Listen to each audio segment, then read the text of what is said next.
Hello students, आप पढ़ रहे हैं साम्यावस्था स्थिरांक के अनुप्रयोग के बारे में। पहला अनुप्रयोग हमने आपको अभिक्रिया की सीमा का अनुमान लगाना यह पढ़ा दिया है। आइए अब इसका दूसरा उपयोग देखते हैं, अभिक्रिया की दिशा का बोध के बारे में। ध्यान समझिएगा, अभिक्रिया की दिशा का बोध। अभिकारक एवं उत्पाद, अभिकारक एवं उत्पादों के किसी अभिक्रिया मिश्रण में, अभिकारक एवं उत्पादों के किसी अभिक्रिया मिश्रण में अभिक्रिया की दिशा का पता लगाने में भी साम्यावस्था स्थिरांक का उपयोग किया जाता है। ठीक है, अभिकारक एवं उत्पादों के किसी अभिक्रिया मिश्रण में अभिक्रिया की दिशा का पता लगाने में भी साम्यावस्था स्थिरांक का उपयोग किया जाता है। इसके लिए हम अभिक्रिया भागफल Q की गणना करते हैं। दिशा ज्ञात करने के लिए हम अभिक्रिया भागफल रिएक्शन क्यूसेंट Q की गणना करते हैं। साम्यावस्था स्थिरांक की ही तरह अभिक्रिया भागफल को भी अभिक्रिया की किसी भी स्थिति के लिए परिभाषित किया जा सकता है। मोलर सांद्रता से QC के रूप में तथा आंशिक दाब से QP के रूप में। जिस तरह से KC और KP को परिभाषित करते हैं, उसी तरह से अभिक्रिया भागफल को मोलर सांद्रता से QC के रूप में और आंशिक दाब से QP के रूप में परिभाषित किया जा सकता है। ठीक है, अभिकारक एवं उत्पादों के किसी अभिक्रिया मिश्रण में अभिक्रिया की दिशा का पता लगाने में भी साम्यावस्था स्थिरांक का उपयोग किया जाता है। इसके लिए हम अभिक्रिया भागफल Q की गणना करते हैं।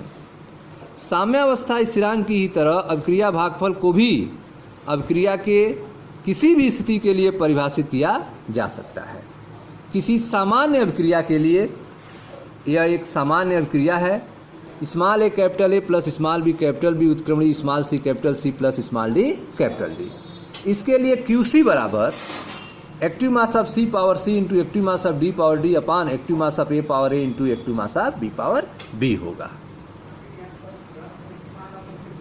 ठीक है, यदि QC अर्थात अभिक्रिया भागफल ग्रेटर देन KC, यदि QC ग्रेटर देन KC हो तो अभिक्रिया अभिकारकों की ओर अग्रसित होगी, अर्थात विपरीत अभिक्रिया होगी। ठीक है, यदि QC की वैल्यू KC से अधिक होगी तो अभिक्रिया अभिकारकों की तरफ अग्रसित होगी, अर्थात विपरीत अभिक्रिया होगी। यदि QC लेस देन KC हो, यदि QC का मान KC से कम हो तो अभिक्रिया उत्पादों की ओर अग्रसित होगी। यदि QC बराबर KC हो तो अभिक्रिया मिश्रण साम्यावस्था में है। यदि QC बराबर KC होगी तो अभिक्रिया मिश्रण साम्यावस्था में होगा। ठीक है, तो अभिक्रिया भागफल QC से हम अभिक्रिया की दिशा का पता लगाते हैं। यदि अभिक्रिया भागफल का मान साम्यावस्था स्थिरांक के मान से अधिक है तो विपरीत अभिक्रिया होगी। यदि अभिक्रिया का भागफल का मान साम्यावस्था स्थिरांक से कम है तो अभिक्रिया अग्र दिशा में होगी। यदि अभिक्रिया भागफल QC और साम्यावस्था स्थिरांक KC के मान बराबर हैं तो अभिक्रिया मिश्रण साम्यावस्था में होंगे। ठीक है, H2 के साथ I2 की गैसीय अभिक्रिया पर विचार करते हैं। H2 के साथ I2 की गैसीय अभिक्रिया पर विचार करते हैं। H2 gas plus I2 gas उत्क्रमणी 2HI गैस। 700 केल्विन पर KC आता है 57। 700 केल्विन पर KC का मान आता है 57। माना कि हमने ताप T पर H2 हाइड्रोजन की मोलर सांद्रता जो है वह है 0.10 मोलर। आयोडीन की मोलर सांद्रता जो है ताप T पर 0.20 मोलर और HI हाइड्रोजन आयोडाइड की मोलर सांद्रता जो है ताप T पर वह है 0.40 मोलर लिया। सांद्रता संकेत पर पदांक T जो T लगाया जा रहा है का तात्पर्य यह है कि सांद्रताओं का मापन किसी समय T पर किया गया है, न कि शाम पर। ठीक है, यहाँ पर जो स्मॉल टी आप देख रहे हैं यह टाइम को रिप्रेजेंट करता है कि सांद्रता का मापन जो है किसी समय टी पर किया गया है, न कि समय पर। इस प्रकार अभिक्रिया भागफल QC अभिक्रिया की इस स्थिति में दिया गया है। अभिक्रिया भागफल QC जो होगा वह अभिक्रिया की इस स्थिति में दिया गया है। QC बराबर active mass of HI⁴ upon active mass of S2 into active mass of I2। मान रखें जो समय t पर निकाला गया है। मान रखने के बाद सॉल्व करेंगे तो वैल्यू जो आ रही है QC की वह 8 आ रही है। इस प्रकार QC 8 और KC 57 के बराबर नहीं है। KC का मान 57 है और QC का मान 8 है, यह दोनों बराबर नहीं है। अतः H2 I2 तथा HI का मिश्रण साम्य नहीं है। इसलिए H2 और I2 अभिक्रिया करके अधिक HI बनाएंगे, अधिक हाइड्रोजन आयोडाइड बनाएंगे। ठीक है, क्यों?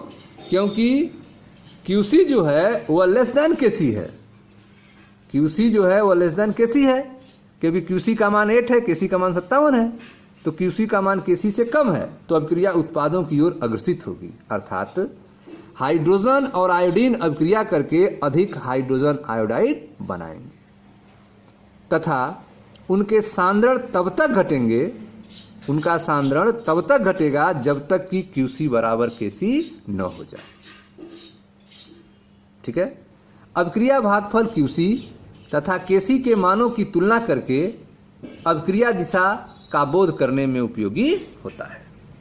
ठीक है, अभिक्रिया भागफल QC तथा KC के मानों की तुलना करके अभिक्रिया दिशा का बोध करने में उपयोगी होता है। इस प्रकार अभिक्रिया की दिशा के संबंध में हम निम्नलिखित सामान्य धारणा बना सकते हैं। यदि QC लेस देन KC हो तो नेट अभिक्रिया बाएं से दाईं ओर अग्रसित होगी, फॉरवर्ड रिएक्शन। यदि QC ग्रेटर देन KC हो तो नेट अभिक्रिया दाएं से बाईं ओर अग्रसित होगी, अर्थात बैकवर्ड रिएक्शन। यदि QC बराबर KC हो तो नेट अभिक्रिया नहीं होती है। ठीक है, इसको जो है हम अभिक्रिया की दिशा को बोध को एक चार्ट के रूप में आप देखें, ग्राफ के रूप में। अभिकारक चेंज होगा उत्पाद के रूप में। जब कब चेंज होगा अभिकारक उत्पाद के रूप में, अर्थात अभिक्रिया जो है वह बाएं से दाएं की ओर कब जाएगी? जब QC लेस देन होगा KC के। KC अधिक होगा, QC कम होगा। ठीक है, अभिकारक और उत्पाद साम्यावस्था में होंगे कब? जब QC बराबर KC होगा। ठीक है, उत्पाद जो है अभिकारक की तरफ कब जाएंगे? ठीक है, जब QC ग्रेटर देन होगा KC के तो अभिक्रिया जो है बाएं से दाएं की ओर अग्रसर होगी, उत्पाद से अभिकारक की तरफ जाएगी। जब KC जो होगा, ठीक है, वह लेस देन होगा QC से। यहाँ पे QC क्या है? अधिक है KC से, तो अभिक्रिया जो होगी वह दाएं से बाएं की तरफ होगी, अर्थात उत्पाद से अभिकारक की तरफ होगी। ठीक है, तो यह अभिक्रिया के दोष बोध का एक प्रदर्शन है। आप पढ़ रहे थे साम्यावस्था स्थिरांक के उपयोग के बारे में। हमने आपको इस दूसरा उपयोग बताया अभिक्रिया की दिशा का बोध के बारे में। मिलते हैं नेक्स्ट वीडियो में। Thank you.